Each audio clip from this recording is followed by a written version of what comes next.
bir üç bölümüne geldik. Bir üç bölümünde kimyasal formüllerini kullanmak. Daha önce biz bir iki bölümünde kimyasal formül nasıl yazılır, nasıl yapılır onu öğrendik. Bu bölümde de bu kimyasal formülleri edebildik kullanak. Nasıl? Kütleyi bulmak için, molar kütleyi bulmak için Avogadro yasasında kullanır. Yani bu kimyasal formülleri bu bölümde soruları çözmek için kullanabiliriz. Bilinmeyenlerini bulmak için edebildik kullanak. Formül kütlesi. Formül kütlesi biz 10. sınıfta 3. bölümünde bunu bildik. Atomun kütlesi 1,00794 amu olduğunu daha önce 10. bölüm sınıfta öğrendik. Şimdi formül kütlesi, bir maddenin kütlesini nasıl edebildik? Bulak. Mesela H2O. H2O'nun kütlesini nasıl bulabilirik? Diğer molar kütlesini. Diğer hidrojen burada içidir. İçi hidrojenimiz var. Artı oksijen neçədir? Birdir. 1 çarpı oksijen. Bir oksijenimiz var. Eşittir içi hidrojenin periyodik cədvəlinə görə hidrojenin atom sayısı nə qədərdir? 1, 0, 1'dir. Artı oksijen. Oksijenin atom kütlesi nə qədərdir? Bir oksijenimiz var. Oksijenin atom kütlesi periyodik cədvələ baxdığımız zaman 16'dır. Bu sayılar 16, 1 bunlar hepsi periyodik cədvəldə var. Sınavlarda da mən bu rakamları sizə veririm. 16, 0, 0, 1 bu rakamları veririm. Cüllükdə də edebilirsiniz periyodik cədvələ baxarsınız. Onda atom kütlesini görərsiniz. 2 çarpı 1, 0, 0 edir 2, 0, 2 artı 16 eder 18, 0, 2. Amu. Amu ile de ölçünür. AMU ile. Bu şekilde edebildik molekül kütlesini bulaq. Bu molekül kütlesi. Çok soruda molekül kütlesi bir öncelik gibi de olur. Biz onlar bulaq, ana soruları çözmeye başlayaq. Bir ilk gibidir. İkinci başkasını da ben çözərəm, daha iyi anlamaq üstü. Mesela dekleme problemleri. 1.6 örnek sorusunda da sayfa 26 ClO3 aynı bir şekilde çözebilirsiniz. Aşağısında dekleme problemleri H2SO4.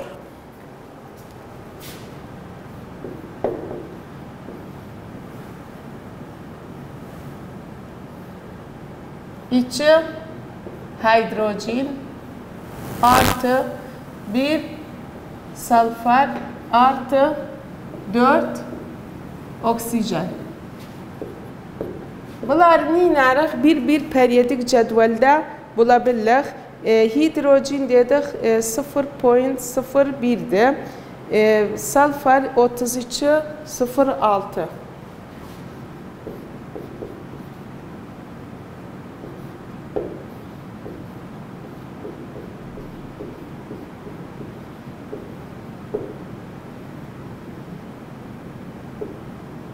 Bakın, bu rakamlar periyodik cədvəldə var.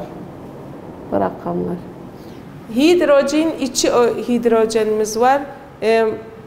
Atom kütlesi de nə qədərdir? 1, 0, 1'dir. Salfar, 1 salfarımız var. Atom kütlesi nə qədərdir periyodik cədvələ görə? 32,06'dır. Artı 4 hidrojenimiz var. Hidrojenin molar kütlesi nə qədərdir? 16'dır. Bunları bir artı edərik.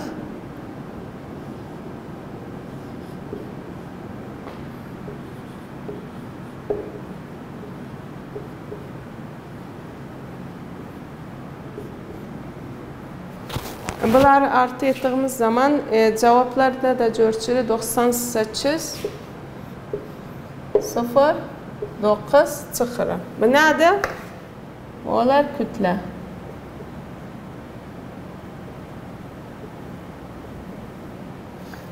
O bir sorularda aynı bir şekilde edebilirsiniz, bulasınız. CaNO3 bu da aynen periyodik cetvelde de var. Kalsiyum 40'tı. 40 periyodik cetvelde de var. 40,07 artı nitrojen 1,2'de. Bunu bağışta şey edin. Sağ olun. CaNO3 2. Tamam. Kalsiyum 40'tı.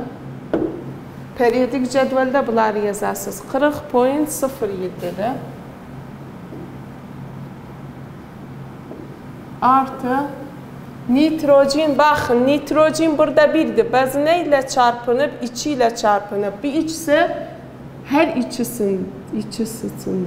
Bakın bir nitrojen birdi. 1 çarpı 2, 2. Yani neyse nitrojenimiz var. 2 nitrojen. Nitrojen kütlesi ne kadardı? 14'tü. Molar kütlesi. Artı bakın nitrojeni ayrı bulduk. Nitrojen burada birdi. Çarpı 2 ederi 2 nitrojen. Oksijen burada 3'tü. 2 ile çarptığımız zaman ederi 6 oksijenimiz var. 6 çarpı oksijenin molar kütlesi ne kadardı? 16'dı. Bunları bir toplarız. Cevapta da göründüğü için 164 çıkar. Bu şekilde edebiliriz. Soruları çözer. Bakın burada nitrojen 1'di ama neyle çarpınıp 2 ile, oksijen 3'tü ama 2 ile çarpınıp bu çarpmaları olur önce edersiniz, anan molar kütlesine çarparsınız.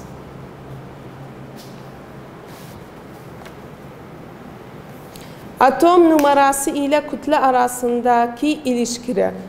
Şimdi biz atom kütlesini, molar kütlesini bulduk. O neden edebiliriz? Molu da bulak.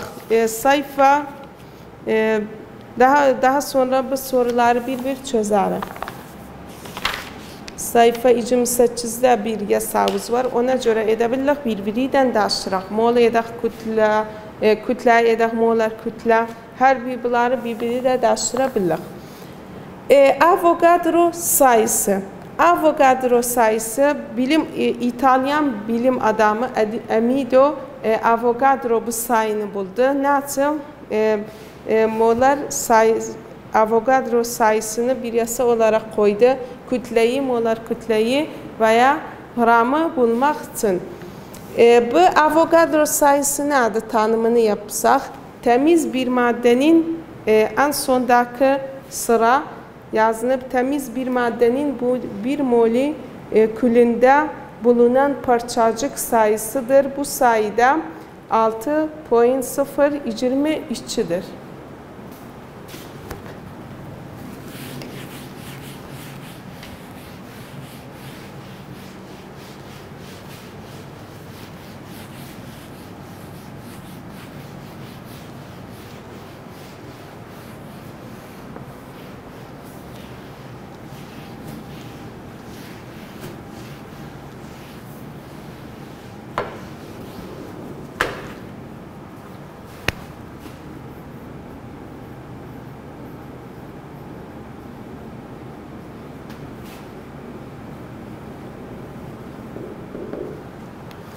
Avogadro sayısı burada çok uzunluktan yazılıb ama sadece tanımı ve sayısı burada önemlidir.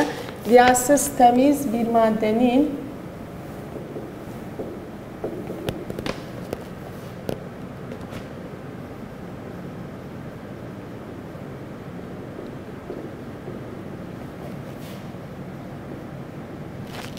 bir moleküllerinden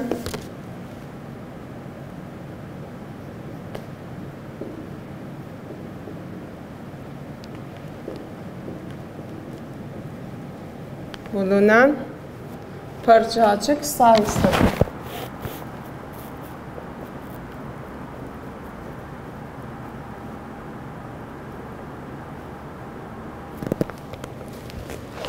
Avogadro sayısı da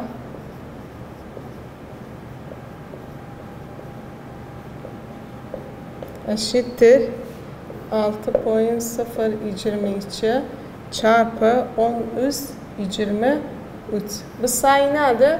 Bu sayı Avogadro sayısıdır. Bunun vasıtasıyla edebiliriz biz soruda başka bilinmeyeni çözer. Avogadro sayısı temiz bir maddenin bir molekülünde bulunan parçacık sayısıdır. Molar kütle. Molar kütle nedir?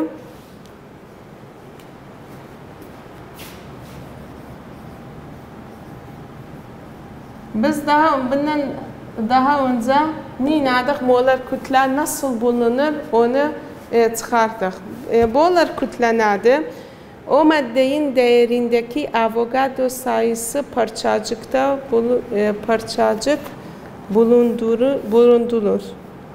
Bak, temiz bir maddenin bir mol kütlesine o maddenin molar kütle denir. Yani bir mol kütlesinde ne kadar mol olsa buna denir molar kütle. Bu molar kütlende edebilir. Bu yasaya göre sayfa 28A'da bu yasanı kullanak. Yasaka nedir? Kütle eşittir molar kütle çarpı mol ve bir bölü Avogadro sayısı elementin atom sayısı. Bu yasaya göre biz edebiliriz soruları birbirinden değiştirerek. Birbirinden verse edebiliriz başka bilinmeyeni onun vasıtasıyla bulak. Mesela 1.7 örnek sorusunda Diyarbakır değeri 3,50 mol olan kütlesi gram ile kaçtır? Burada ben size ne veriptim? Molar kütle veripti. Ayrıca bundan kütle de mol da verip biz neyi istirir? Kütleni istirir. Molar kütleni vermese de biz edebiliriz periyodik cedvele bakaq. Burada bakırın vermeyipti ama ben sınavda size veririm. Burada periyodik cedvele bakarıq. CU'nun molar kütlesi 63,55'ti. Bu sorunu nasıl çözeriz? Bakın. Burada mol CU'nun bakırın molu ne kadardır? Önce bilinenler yazarıq. 3,50. Neyi istirir? Kütleyi istirir. Bizim bir yasamız var. Yukarıda yasa olduğu için yasaka nedir? Kütle eşittir molar kütle çarpı mol. Burada molakanı veririm. Molaka ne kadardır? 3,50'dir. Molar kütleden periyodik cedvele baktığımız zaman 63,55'tir. Burada birimler de olur yazaq. Birimleri. Molar kütlenin birimi nedir? Gram, mol, moldur. Çarpı, bakın gram böyle moldur. Bu birimidir. Birimin de olur yazaq. Mola kanaqdadır 3,50 mol. Bakın burada moldan mol birbiriyle gedər. Ne kalar? Gram kalar. Yani çıxan sonuç ne kadardır? 222 gram. Gram nedir? Kütlədir. Bu şekilde edebiliriz. Moldan kütleyi bulaq. Birbiriyle değiştirebiliriz.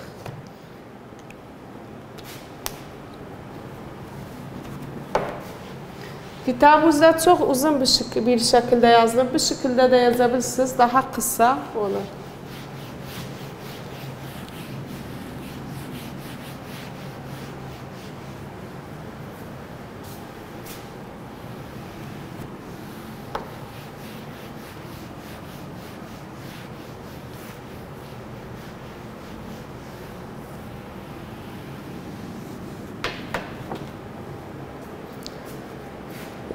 Şimdi deneme problemleri diri 2.25 mol demirin gram ile kütlesi nağdadır. Burada da aynı şekilde molu veripti.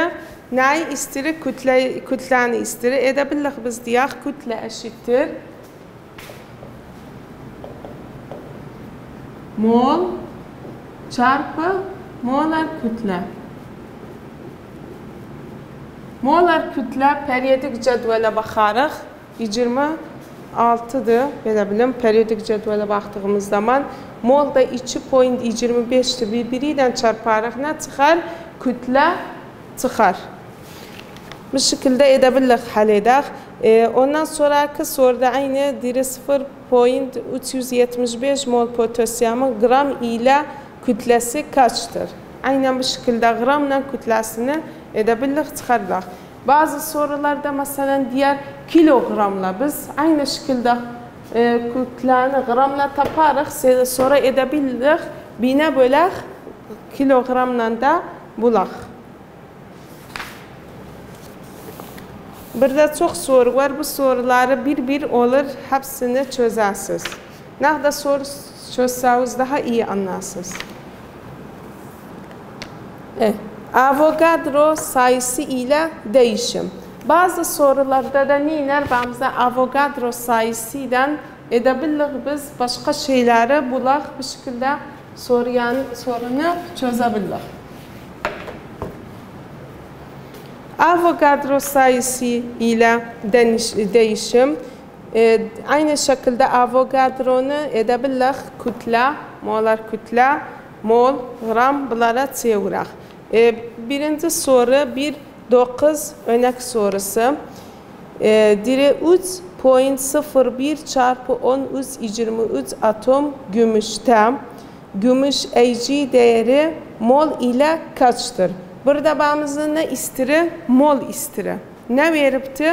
Atom gümüş. Yani atom sayısını verip biz burada bir cedvelimiz var. Cedvele kanadı diri atom sayısı neye eşittir? Mol çarpı Avogadro sayısı. Burada molu veripti. Avogadro sayısıyla da edebildik çarpaq. Neyi bulaq? Molu bulaq. Mol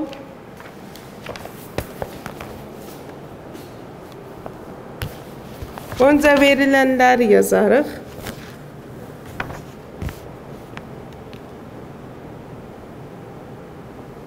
Üç point 0,1 çarpı 10⁻23. Bu nedir? Atom sayısıdır.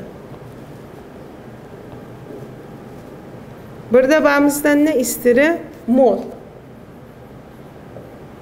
Biz önce yasaya göre, bu yasaya göre sayfa 28 necə bulaq? Yarıq. Mol eşittir atom sayısı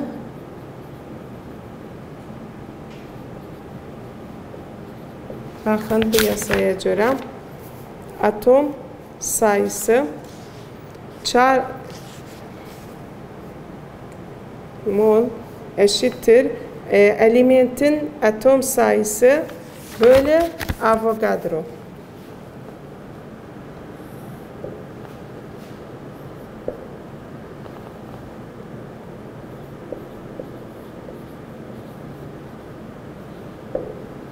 Bakın yasaka bu şekildedir. Atom sayısı eşittir mol çarpı Avogadro sayısı.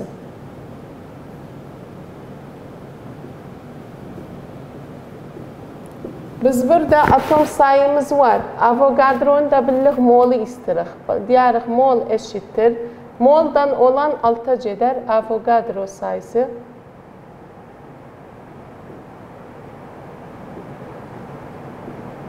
Atom sayısı yukarıda. Atom sayısı böyle Avogadro sayısı. Atom sayısı nəqdadır? Burada yazındığı kimin? 3 çarpı 10 üz 20 üz birimler de olur yazaq. Ag atomu. Atom. Böyle Avogadro sayısı nadadır? 6.022 çarpı 10 üz 23 Ag atomu.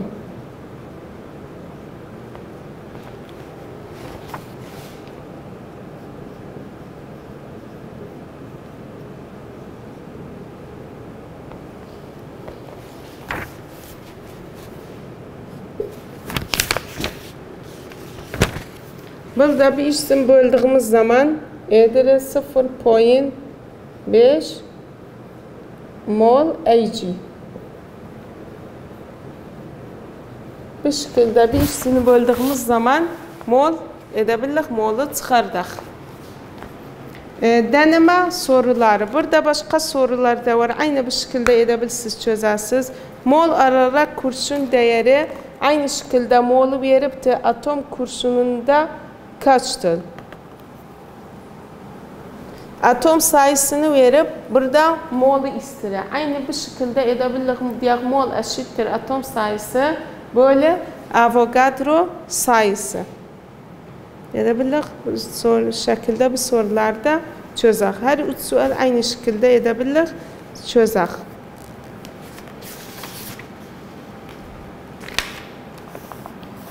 Sayfa 31 bir de aynıdır. Berilyum nitrat BA'nın molar kütlesi kaçtır? Biz daha önce molar kütleni bu şekilde hallettik. Diğer berilyum ayrı. N 2 ile çarpınıp 2 N'imiz var. O da 3 de 2 ile çarpılıp 6 oksijenimiz var. Eder molar kütleni edebildik bu şekilde bulaq. Daha önce ben sizi sonra molar kütle üzerine çözdüm. Burada başka bir sayfa 32'de. Bakın. Bu cədvəl, bu da yasadır. Bu yasaya göre edebildik her bilinmeyeni bu yasaya göre bulaq. Yasaka nedir? Bileşiğin kütlesi, kütle eşittir, kütle çarpı molar kütle, bölü molar kütle mol çıxarır.